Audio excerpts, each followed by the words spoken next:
Hi students, நம்ம இப்போ பார்க்க போகிறது செகண்ட் வால்யூமில் இருக்கிற 8th லெசன்லேருந்து இம்பார்ட்டண்டான derivation relation between KP and KC 5 mark question KP KC இடையேயான தொடர்பு. இதில் நம்ம ஒரு ஈக்குவேஷன் கன்சிடர் பண்ணிக்கிறோம். XA plus YB equilibrium LC plus MD. இதில் XY அப்படிங்கிறது ரியாக்டண்ட்டோட மோல்ஸ், அதாவது வினைப்படு பொருட்களோட மோல் எண்ணிக்கை.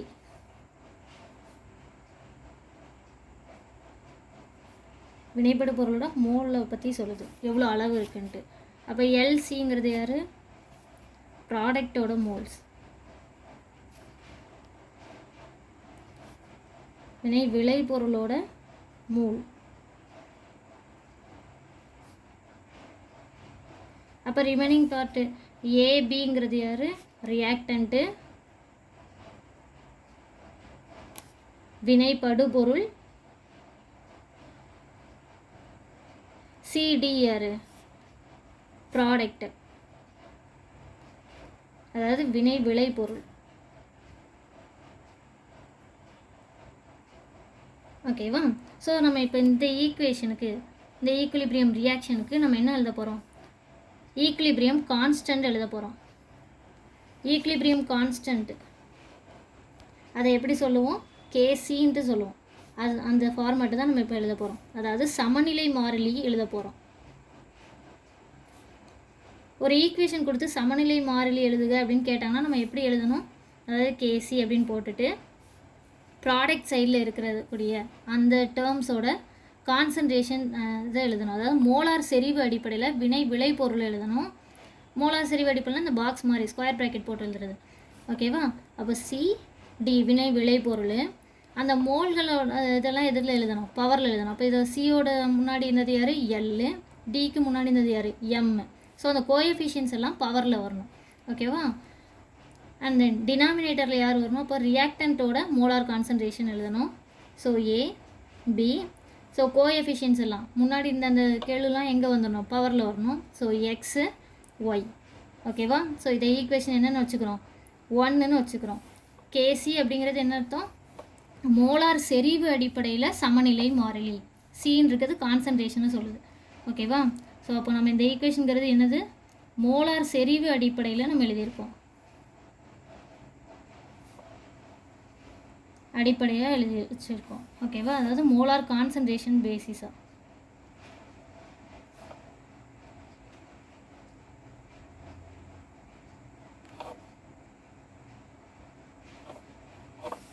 இப்போ அடுத்தது எப்படி எழுத போகிறோன்னா ப்ரெஷர் அடிப்படையில், ப்ரெஷர் பேசிஸாக இந்த ஈக்குவேஷன்லேருந்து நம்ம ஈக்குலிபிரியம் கான்ஸ்டன்ட் எழுதுனா எப்படி இருக்குன்னு பார்க்க போகிறோம். ஓகேவா? அதாவது அழுத்தம் அடிப்படையில் எழுத போகிறோம்.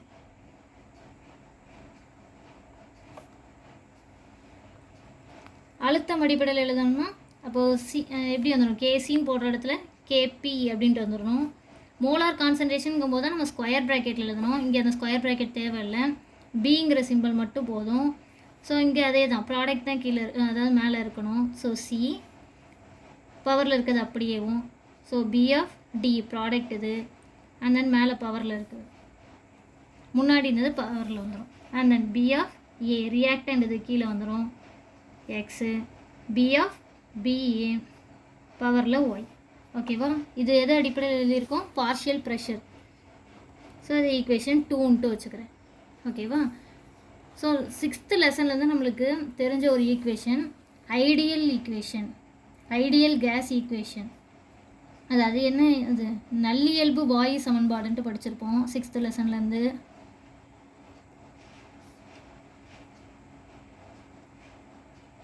நல்லியல்பு வாயு சமன்பாடு என்னது?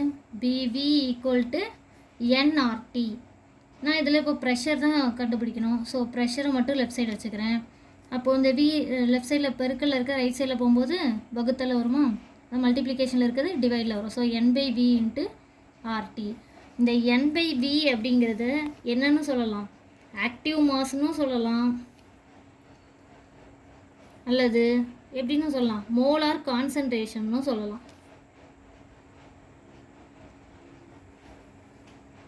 அதாவது மோலார் செறிவுன்னு சொல்லலாம் n/v. நம்மளுக்கு இதுதான் தெரியணும். ஸோ அப்போது N/Vன்ற இடத்துல கான்சன்ட்ரேஷன் பேசிஸாக எழுதலாம்னு அர்த்தம். அப்போ நான் B ஆஃப் A பவர் என்ன இருக்குது, எக்ஸ்ன்னு இருக்கா, இதை எப்படி எழுதலாம், மோலார் கான்சன்ட்ரேஷன் டேர்ம் பேசிஸில் எழுதலாமா? ஸோ அப்போது ஏவோட மோலார் கான்சன்ட்ரேஷன் பவரில் எக்ஸு, பக்கத்தில் யார் இருக்காங்க, RT. ஏன்னா ப்ரெஷர்னால் நான் என்னன்னு சொல்லியிருக்கேன், அந்த மோலார் கான்சன்ட்ரேஷனையும் RTயையும் மல்டிப்ளை பண்ணணும்னு சொல்லியிருக்கேன், அதனால தான் அந்த RT. ஸோ இதுலேயும் பவரில் எக்ஸு, ஏன்னா கோஎஃபிஷியன்ஸும் அங்கே மேலே இருக்குமோ அதை அப்படியே போட்டுக்கணும். ஸோ B ஆஃப் B பவரில் y, so B molar concentration பவரில் y, RT power Y.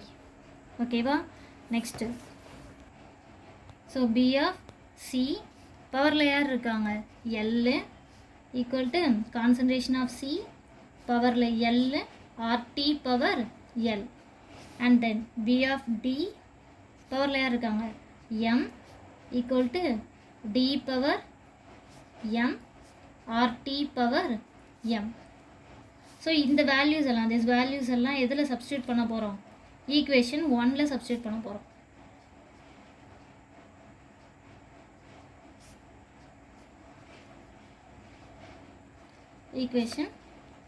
Equation 2ல் சப்ஸ்டியூட் பண்ண போகிறோம். ஓகேவா? அதாவது சமன்பாடு 2ல்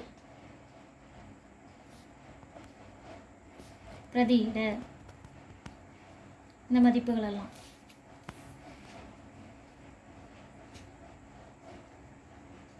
ஸோ சமன்பாடு 2 என்ன இருக்குது, KP equal to BC power L. அப்போ எப்படி சொல்லலாம், C power L, RT power L.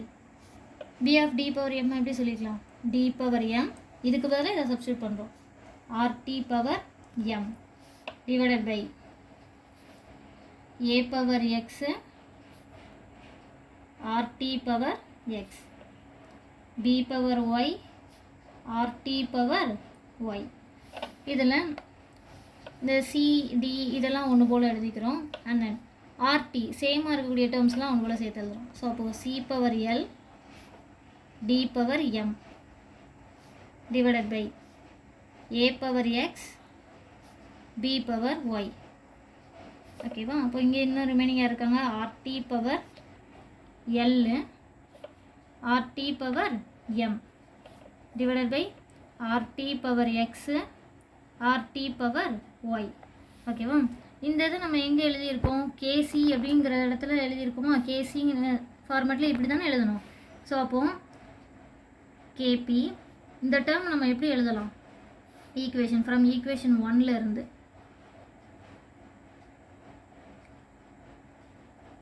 இந்த ஃபுல் வேல்யூஸை நம்ம எப்படி எழுதிக்கிறோம், KC அப்படின்ட்டு சொல்லிடுறோம். ஓகேவா? அண்ட் தென் இதை எப்படியா சிம்பிளிஃபை பண்ண முடியுமா, RT மேலே இருக்க மல்டிப்ளையில் இருக்குது, அதாவது இங்கே சேம் டேர்மாக இருக்குது RTன்னு. ஸோ அப்போ பவரில் இருக்கிறது என்ன பண்ணலாம், மல்டிப்ளிகேஷன். ஸோ ஆட் பண்ணுறோம் L ப்ளஸ் M. ஓகேவா? Divided by RT power X plus Y. பெருக்கல்ல இருக்கிறதுனால அடுக்குகளை கூட்டுறோம். நெக்ஸ்ட்டு KP சொல்லிட்டு KC, இது ரெண்டில் RT அப்படி காமனாக எடுத்துடுறோம். அப்போது L ப்ளஸ் M, இங்கே வகுத்தலில் இருக்குது, மேலே வரும்போது கழித்தலில் வருமா, so minus X plus Y. ஓகேவா? இந்த ஃபுல் டேர்மையும் எப்படி நம்ம சொல்கிறோம் அப்படின்னா ΔNGன்னு சொல்கிறோம். அதாவது KP equal to KC RT power ΔNG அப்படின்னு சொல்கிறோம். அப்போ இந்த ΔNGங்கிறது இது எல்லும் எம்மும் எதோட பவராக இருக்குது, வினை விளைபொருளோட பவராக இருக்குது. அப்போது வினை விளைபொருளோட மோல்கள், அதாவது பொதுவாக அப்போது எப்படி சொல்லலாம், வினை விளைபொருளோட மோல்களோட எண்ணிக்கையோட கூடுதல் மைனஸ் வினைபடுபொருட்களோட மோல்களின் எண்ணிக்கையோட கூடுதல். அதாவது எப்படி சொல்லலாம்னா ΔNG equal to NP minus NR, number of moles of product minus number of moles of reactant. Number of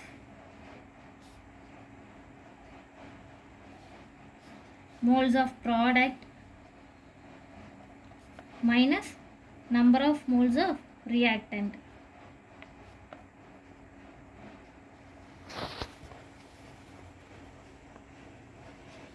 so இதுதான் ஃபைனல் ஈக்குவேஷன். என்னது? KP equal to KC RT power del N G அப்படிங்க. இம்பார்ட்டண்டான derivation நல்லா படிச்சுக்கோங்க. Thank you students.